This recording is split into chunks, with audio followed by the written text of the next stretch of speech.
Bienvenidos a este episodio de Educación Financiera para Personas Adultas Mayores de manos de Aprende con Banco FIE. Para mí es un gusto estar aquí con todas estas personas adultas mayores que tan amablemente han aceptado nuestra invitación para aprender más sobre educación financiera, así que sean todos bienvenidos. En este primer tema vamos a hablar del derecho al trato preferente que tienen las personas adultas mayores en las entidades bancarias. Es muy importante explicar que la Autoridad de Supervisión del Sistema Financiero, ASFI, desarrolló todo lo que es el trato preferente a la persona adulta mayor a través de su reglamento interno. Vamos a ver algunas de las ideas principales de este reglamento. Por ejemplo, ¿qué es el trato preferente? Son todas esas acciones que se articulan para darle un trato preferente, prioritario y digno a las personas adultas mayores. Gozan del trato preferente todas las personas mayores de 60 años que se apersonan en las entidades bancarias para hacer uso de algunos servicios financieros o realizar algunas operaciones. Los bancos deben asegurarse de que las instalaciones donde se atiende a las personas adultas mayores cuentan con la infraestructura y la logística adecuadas para brindar una buena atención a esta población. Asimismo, los trabajadores y las trabajadoras de los bancos por este reglamento están obligados a denunciar si ellos ven algún acto de discriminación o violencia hacia personas adultas mayores en el ejercicio de sus funciones.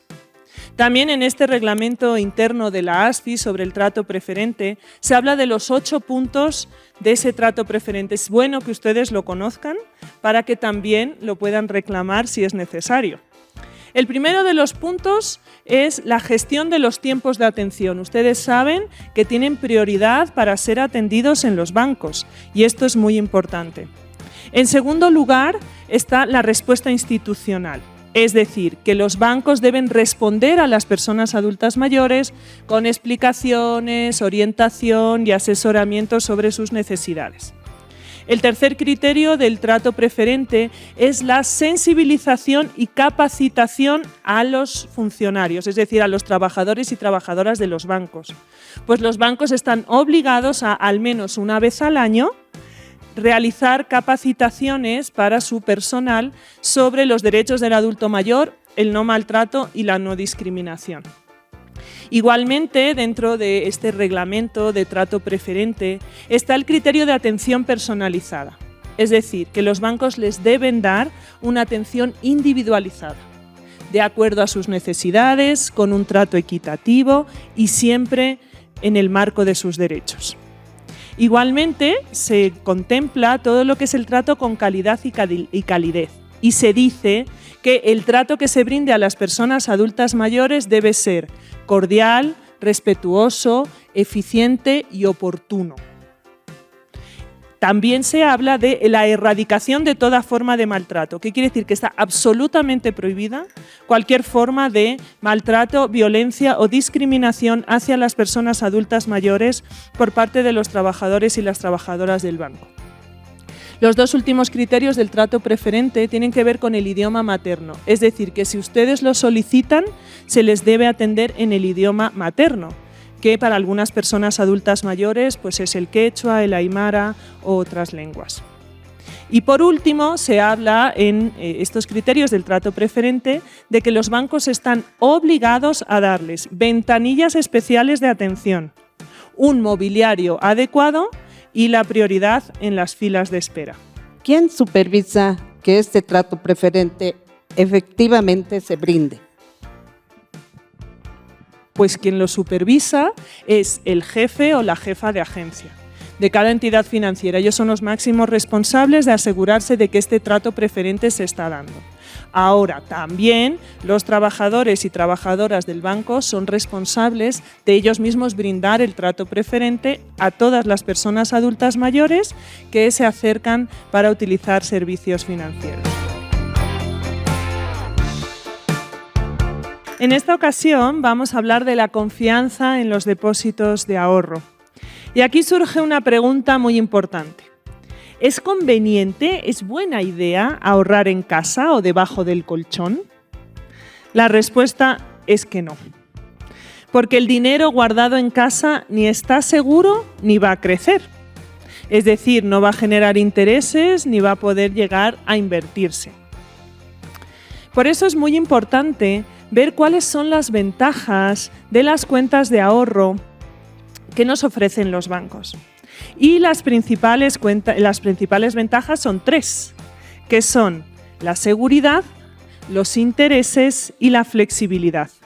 Y más ahora que sabemos que están aumentando los asaltos domiciliarios. Imagínense si alguien entra en nuestra casa y nos roba el dinero que teníamos ahí guardado. Pues a no ser que tuviéramos previamente contratado un seguro de hogar amplísimo, que suelen ser bastante costosos, nadie nos libraría de esa pérdida. Entonces, vamos con las ventajas de ahorrar en un banco. El tema de la seguridad. Por seguridad siempre se recomienda optar por las opciones que nos ofrecen los bancos, sobre todo las cuentas de ahorro asociadas a tarjetas de débito, pues así va a ser mucho más fácil y seguro administrar nuestro dinero. En segundo lugar están los intereses. Ustedes saben que las cuentas de ahorro nos dan intereses sobre el dinero ahorrado, por lo tal, nuestro capital crece. Hay bastantes opciones dentro del sistema financiero para que crezcan nuestros ahorros, pero ello por supuesto va a depender de los intereses que nos ofrezca nuestro banco y del tiempo que dejemos el dinero depositado. En cuanto a la flexibilidad, las cuentas de ahorro son productos bastante flexibles porque no tienen ni tiempo de permanencia ni comisión por cancelación, por lo que ustedes pueden retirar el dinero cuando deseen. En cuanto a los productos de ahorro, tenemos básicamente 2 tipos de cuentas. Unos son las cuentas de ahorro y otros son las cuentas a plazo fijo o DPF. En cuanto a las cuentas de ahorro, pues el ahorrista puede disponer de su dinero cuando desee. Mientras que en las cuentas a plazo fijo o DPF, el ahorrista ha tenido previamente un compromiso de dejar el dinero depositado durante un tiempo determinado, a cambio de una tasa de interés que suele ser más elevada que la de las cuentas de ahorro. Por lo tanto, a más tiempo, más interés. Quiero saber qué diferencia hay entre una tarjeta de crédito y una de débito. Muy interesante la pregunta. Pues la tarjeta de débito, como ustedes saben, es una forma de pago electrónico. Es decir, que inmediatamente se me debita de mi cuenta pues el dinero que yo haya sacado en efectivo del cajero o el dinero que yo haya gastado en una compra en algún comercio, pagando con la tarjeta de débito, siempre y cuando, eso sí, haya dinero en la cuenta. Normalmente los bancos ponen como un tope, ¿no?, de gasto diario, pero por un tema de seguridad. Mientras que la tarjeta de crédito también me sirve para sacar dinero en efectivo y realizar compras, pero no hace falta que haya dinero en la cuenta, porque se considera como una línea de crédito. Me cobran intereses los bancos por el dinero que yo he dispuesto y también hay, digamos, un monto tope que se puede gastar al día, también impuesto por los bancos. En esta oportunidad vamos a ver la prevención y denuncia del abuso financiero a personas adultas mayores. Y empecemos definiendo qué es el abuso financiero. Es todo ese conjunto de acciones que realiza una persona de manera ilegal, fraudulenta y malintencionada para hacer uso de los recursos de una persona adulta mayor en su propio beneficio, es decir, para enriquecerse ilícitamente. También se puede definir como esas acciones que evitan que una persona adulta mayor haga uso de sus activos, sus recursos y sus beneficios a los que, por supuesto, tiene derecho. Y vamos a ver cuáles son las principales formas de abuso financiero a la persona adulta mayor. Por ejemplo, está la estafa del esquema Ponzi o el esquema piramidal. Es una estafa antiquísima que tiene un sistema muy sencillo. Se prometen altas utilidades e intereses a los inversionistas. El dinero de los nuevos inversionistas viene a pagar esos altos intereses de los anteriores inversionistas.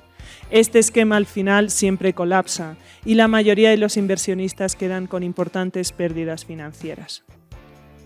Otra de las estafas que suelen sufrir las personas adultas mayores es la estafa de los abuelos. Es una estafa telefónica. Saben que últimamente las personas adultas mayores están siendo mucho blanco de las estafas telefónicas, donde hay gente pues, antisocial que utiliza el engaño, la mentira para convencer a las personas adultas mayores de que les transfieran dinero o de que les den datos personales o bancarios. Esta estafa de los abuelos consiste en que una persona llama a un abuelo haciéndose pasar por su nieto en problemas. El estafador incluso puede conocer el nombre del nieto y generalmente habla como llorando para que no se le note la diferencia de la voz. Entonces el estafador le pide a su supuesto abuelo que le haga una transferencia de dinero urgente porque está en un gran problema y le pide que no le avise a ninguno de sus familiares para que no se enojen. El estafador sabe que cualquier abuelo va a acudir inmediatamente en rescate de su nieto y que no va a hacer preguntas hasta más tarde. También el estafador sabe que hay muchas personas adultas mayores que han perdido la audición y que tal vez por eso les cuesta diferenciar la voz de su nieto real del estafador. Otra de las estafas se llama la estafa de los sorteos. Esta puede ser por teléfono, por mail o últimamente ya incluso por redes sociales, por WhatsApp. ¿Y en qué consiste? Se ponen en contacto con nosotros y nos dicen: ¿ha ganado usted un premio? Un sorteo, una rifa y hasta la lotería. Siendo que la mayoría de las veces nosotros no hemos participado en esos sorteos, o sea, no nos hemos inscrito para ver si nos tocaba. Entonces el estafador le pide a la persona adulta mayor que le transfiera dinero. Le dice: no, es por gastos de procedimiento, no, es por los intereses. Pero acuérdense, uno no puede ganar un concurso al que no se ha inscrito. Por lo tanto, acaba siendo una estafa. Vamos a ver algunos consejos para el consumo seguro de las personas adultas mayores. Es importantísimo siempre guardar el ticket o factura, que eso nos va a servir para reclamos posteriores. Siempre leer la letra pequeña y no firmar si no estamos absolutamente seguros. Aquí hay que practicar la buena costumbre de decir: gracias, no me interesa. Pero ahora, si tenemos que firmar contratos muy grandes, es bueno que nos asesoremos sobre nuestros derechos y que, por supuesto, pidamos siempre una cotización previa. Por ejemplo, cuando nos van a hacer un arreglo en casa o tenemos que arreglar un vehículo, o sea, ya importantes cantidades de dinero.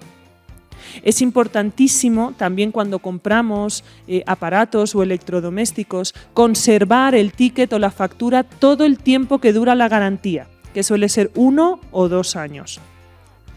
Y nunca, nunca, nunca, por favor, dar datos personales ni datos bancarios por teléfono. Si nos los piden por teléfono, suele ser una estafa. Cada vez que firmemos, tenemos que pedir copia del documento que hemos firmado, asegurándonos que lo que dice en la copia es exactamente igual que lo que dice en el documento. Dentro de estas estrategias de prevención del abuso financiero a personas adultas mayores, nos parecía muy interesante comentar las medidas de seguridad para identificación de billetes falsos. Porque hay muchas personas adultas mayores que se quejan de que en varios establecimientos les han dado billetes falsos. Entonces, vamos a repasar un poquito las medidas de seguridad de los nuevos billetes del Estado Plurinacional de Bolivia. Recordando que siguen siendo los mismos cortes de antes, ¿no?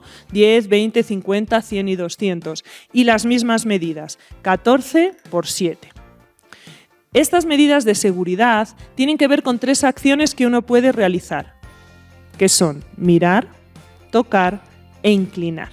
¿Ya? En cuanto a mirar, vamos a mirar siempre la marca de agua y también un motivo coincidente, que les cuento que tienen los nuevos billetes, es una impresión en el anverso y en el reverso, que cuando lo vemos al trasluz se complementan.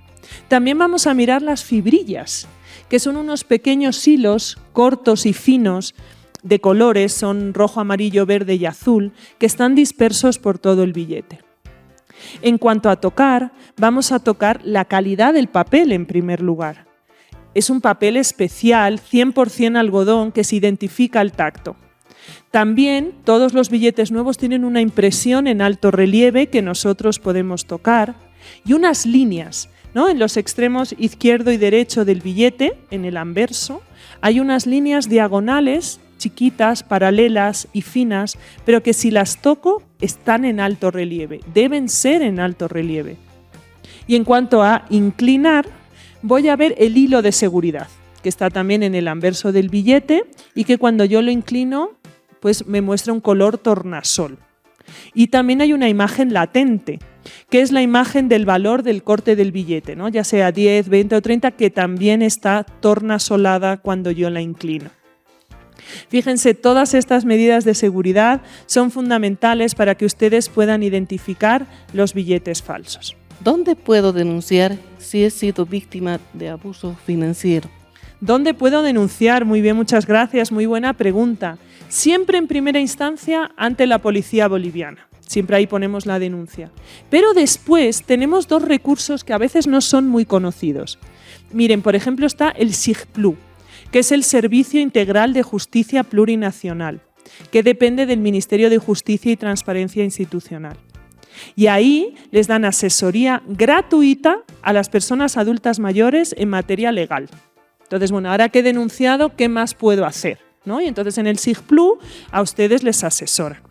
Y también se pueden acercar a la unidad del adulto mayor del gobierno municipal, donde vamos a tener asesoría también legal, pero además psicológica y de un trabajador social, igualmente gratuito, sin costo, para que en este caso se haga un abordaje multidisciplinario de su situación de víctima de delito financiero. Vamos a ver el tema de acercar a las personas adultas mayores a los cajeros automáticos.